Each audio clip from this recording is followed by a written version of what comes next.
काय बघतोयस? त्या आरशातल्या मुलीकडे बघतोय, तिच्या प्रेमात आहे मी. ओ मिस्टर गुप्ता रोमॅन्टिक मूड मध्ये आहेत. ऑब्व्हियसली तुला बघितल्यानंतर अजून कुठला मूड असणार आहे? अनन्या, मला मला खरंच या गोष्टीचं आश्चर्य वाटतंय. तू हे सगळं सोडून, म्हणजे ही बेडरूम, हा बेड, हे सगळं सोडून तू माझ्याबरोबर तिकडे किचन मध्ये झोपतेस आणि तोंडातून तक्रारीचा एक सूर सुद्धा काढत नाहीस तू. म्हणजे मी लकी आहे की हे सगळं स्वप्न आहे? तुला काय वाटतं? मला असं वाटतं की तू जेव्हा समोर असतेस ना, तेव्हा सगळं खरं असतं आणि तू जेव्हा नसतेस तेव्हा सगळं स्वप्न असतं. हे सगळं खरं आहे मिस्टर गुप्ता. बरं, आता या आरशातल्या मुलीला प्रश्न पडलाय की तुझा इंटरव्ह्यू कसा झाला, याबद्दल आपण काहीच बोललो नाही. त्या आरशातल्या मुलीला सांग की मी सिलेक्ट झालो. काय? अरे तू आधी का नाही सांगितलंस मला? हो अगं, आपलं काही बोलणंच झालं नाही ना, आणि अजून तसं काही फायनल नाही झालं. म्हणजे पॅकेज पण एवढं काही चांगलं नाहीये आणि पोस्ट पण एवढी काही खास नाही. बघ म्हणजे, पण अथर्व, मला असं वाटतं की तू हा जॉब घ्यावास. आणि मला नाही आवडत रे लोक तुला बोलतात जॉब वरून. त्यात तुला सांगते, आई बाबांना पण खूप बरं वाटेल. हो, पण आणि तुझा स्ट्रेसही कमी होईल, जरा मन स्टेबल होईल तुझं. आईंना पण खूप आनंद होईल हे कळल्यावर. हो, आणि आईंना फार टेन्शन असतं रे, नाही म्हणजे त्या एकट्या आहेत ना. त्यांना ही गुड न्यूज दिलीस तर त्यांना खूप बरं वाटेल बघ. आणि आता बाबा बरा होईलच, आपण घरी जाणारच आहोत लवकर.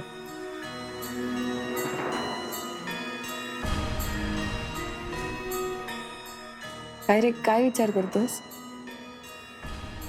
नाही काही नाही. त्या आरशातल्या मुलीला सांग की मला तुझं बोलणं पटतंय.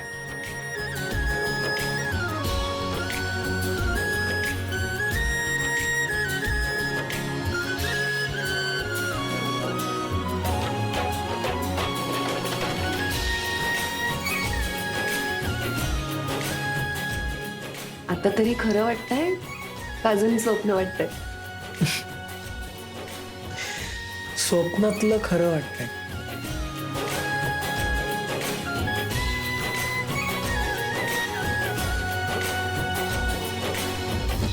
नाही इरा, आपण अथर्वला थांबून ना थोडी चूकच केली. का? मगाशी तो डस्टबिन मध्ये गोळ्या शोधत होता. हुशार आहे तो. काही हुशार वगैरे नाहीये, बुळचट येतो. फक्त होला हो करत असतो. मी तर म्हणते, इथून पुढे सुद्धा असंच त्याला बुगू बुगू बैल करून आपल्या घरी बांधून ठेवू, म्हणजे अनन्या ही आपोआप इथेच राहील. तू त्याला अंडर एस्टिमेट करतेस. त्याचं लक्ष असतं. मला खोदून खोदून विचारत होता, कसल्या गोळ्या आहेत, कसल्या गोळ्या आहेत. इतकंच काय तर मला गोळ्या खाचं सारखं मागे लागतं. मग आपण सुद्धा जरा जास्त अलर्ट राहायला पाहिजे ना जगदीश. नको टाकायला इकडे तिकडे गोळ्या. मला नाही राहता येत असं. मला असं खोटं बोललं ना की घाम फुटतो. तुला ते दोघं जण इथे कायमचे राहायला हवेत का नकोयत? मग त्यासाठी काही दिवस असं करायलाच लागणार ना आपल्याला. अगं आठवडाभर इथे आहेत तर इतकं लपून छपून राहावं लागतं. सवय नाही का मला इतके दिवस घरी नाही. तू मुलीसाठी एवढं करू शकत नाहीस? हा, तू माझ्या जागी येऊन बघ, मग तुला कळेल.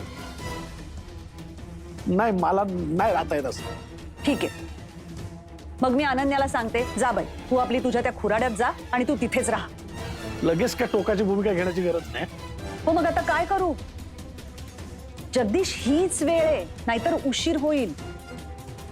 त्यांचं सुद्धा काहीतरी प्लॅनिंग असेलच ना.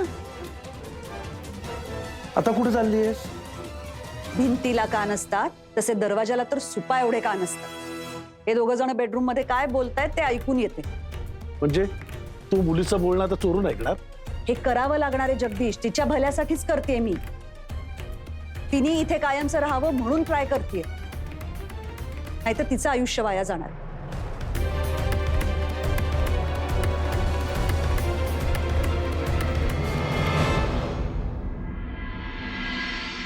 आई कशी आहेत रे अथर्व? बरी आहे. नाही, मला काळजी वाटते त्यांची. ते आता एकटे आहेत ना तिथे. पण आई कधी कधी खूप विचार करत बसते ग. अथर्व, मी एक काम करते, उद्या ना लंच ब्रेक मध्ये जाऊन पटकन भेटून येते आईंना. अनन्या, मी ना सिरियल मध्ये आतापर्यंत सासू सुनांची नुसती भांडणच बघितली आणि तुमचे वेगळेच एपिसोड सुरू आहेत. मग सासू इतकी सोशिक असेल तर सून त्रास कशाला देईल, साथच देईल ना. अनन्या, तुला आईबद्दल एवढं वाटतं ना, हे बघूनच मला खूप छान वाटतं. ऑफकोर्स वाटणार. देविका काकू खूप बोलतात रे आईंना, आणि आता तर तिथे मी नाहीये, त्यामुळे आईंच्या बाजूने बोलायला कोणीच नाहीये तिथे. पण तू तिच्या बाजूने आहेस हे माहितीये तिला, आणि एवढ्याने सुद्धा तिला खूप बरं वाटत असेल. तू जा उद्या तिला भेटून घे. बाबांना पण छान वाटत. भेटते. बरं, आणि आता झोपा. मॅडम, तुम्हाला उद्या सकाळी उठायचं आहे ना? डोळे बघ केवढे लाल झाले. हो रे, दिवसभर खूप काम असतं. सतत मी मान त्या लॅपटॉप मध्ये खुपसून बसलेली असते. कधीतरी वाटतं माझा लॅपटॉप घेऊन टाकणार. पाणी घेऊन येते, आज पाणी आणायचं राहिलंय.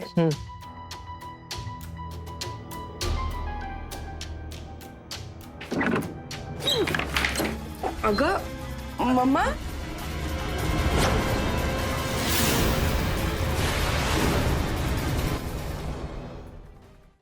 मम्मा इतक्या रात्री तू इथे काय करतेस? नाही, मी नॉक करतच होते. अच्छा, नाही पण म्हणजे काही काम होतं का? हो, मी विचारायला आले होते की तुम्हाला काही हवंय का? नाही, नकोय का? नाही, अथर्वला काही हवं असेल तर तो सांगू शकणार नाही ना, त्याला ऑकवर्ड होईल, म्हणून मी म्हटलं आपणच विचारायला जाऊ. अगं पण मी आहे ना विचारायला. मोर दॅन दॅट, मला जे हवंय ते आम्ही हाताने घेऊ. बघ, आता मी पाणी घ्यायला जात होते तर. कशाला? मी देते ना तुला, मी आणून देते. कशाला? अगं मी आणते, मी घेऊ शकते. नाही, थांब ग, मी आणते. हा,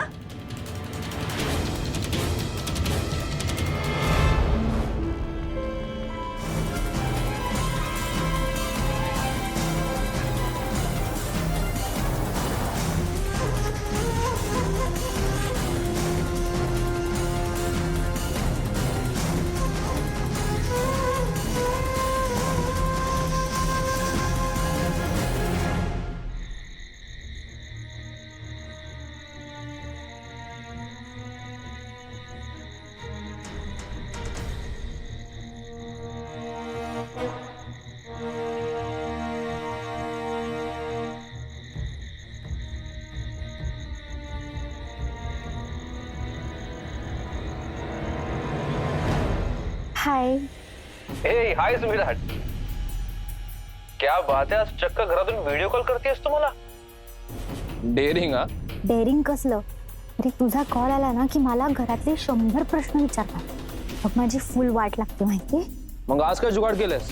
अरे वहिनी माहेरी गेली आणि दादूला घेऊन गेलीये सोबत, आणि बाकी ते सगळे झोपले.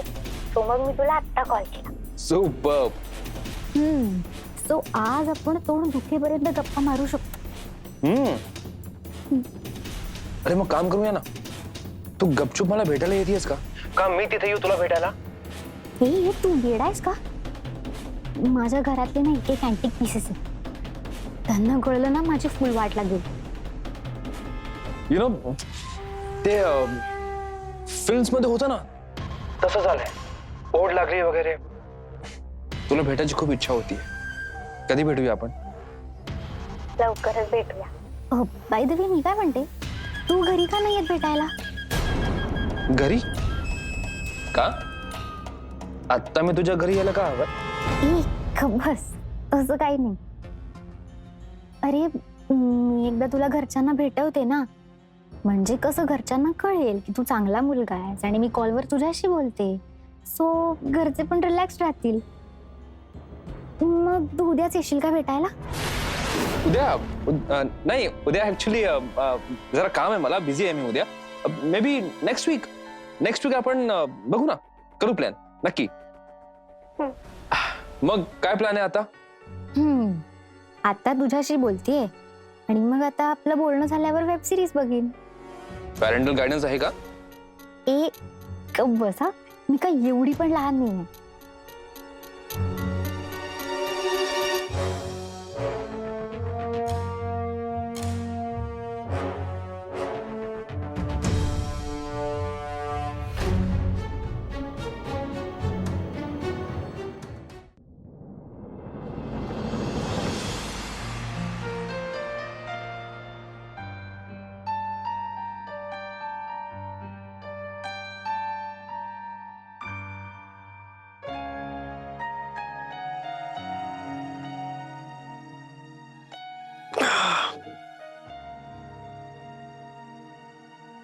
कुठेही गेलो तरी वेळेवर जाग येतेच.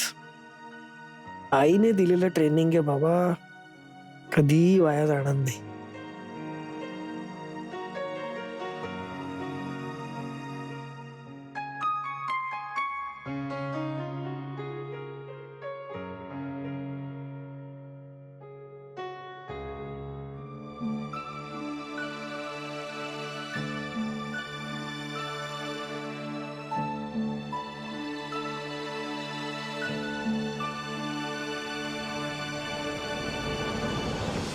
दिवसाची सुरुवातच एवढी निरागस असेल तर अजून काय पाहिजे?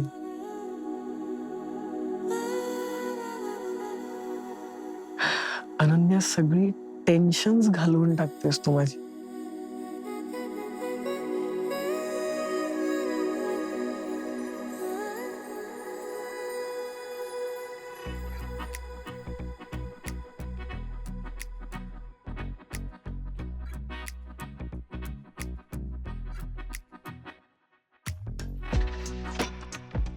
नको, झोपमोड होईल उगाच. एवढी शांत झोपलीस ना, म्हणून थांबलोय मी. कळलं ना? कळलं ना? झोप झोप.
अथर्व आला का? नाही, अनन्याच्या वडिलांना बरं नाही अजून, येईल आठवड्याभरात. वाटलंच मला. प्रत्येकाला आपापल्या आई वडिलांचं, सासू सासऱ्यांचं करावं लागतंच ना. हा म्हणजे तशी इच्छा असली तर. अथर्व कर्तव्यच करतोय त्याचं. त्याला फक्त आठवण करून दे. या घराच्या हप्त्याचे पैसे वेळोवेळी देणं हेही त्याचं कर्तव्यच आहे. मी तिथे गुड बॉय बनून राहायचं, तिथली सगळी कर्तव्य करायची, त्यांना इम्प्रेस करायचं, आणि इथे इथे हप्ता भरण्याची वेळ आली की पळून जायचं आणि हप्ता मग आम्ही भरायचा, असं व्हायला नको म्हणून म्हणते मी. काही पळून जाणार नाहीये तो. त्यांना बरं वाटलं की येणारच आहे ना घरी. तू नोकरीसाठी प्रयत्न करतोय देविका. फक्त प्रयत्न चालू आहेत, काही मिळत नाहीये त्याला त्याच्यातनं.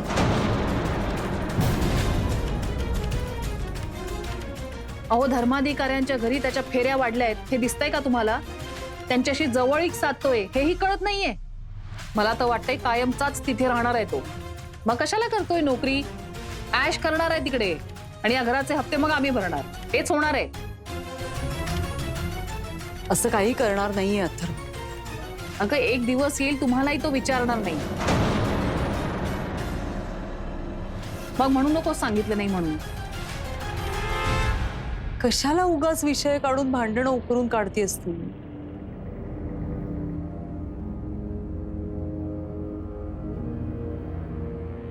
बरं, ठीक आहे. मला काही देणं घेणं नाही. तुझा मुलगा श्रावण बाळ खुश. त्याला फक्त एवढं सांग, नोकरी कर, नाहीतर धर्माधिकाऱ्यांकडे, त्याच्या सासऱ्यांकडे वरदक्षिणेची भीक माग. पण या घराचे हप्ते वेळोवेळी भरावेच लागतील.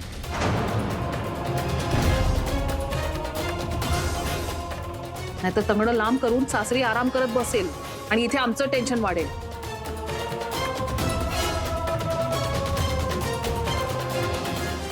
हो गॉड, कुठल्या मुहूर्तावर हे घर घेतलंय काय माहित.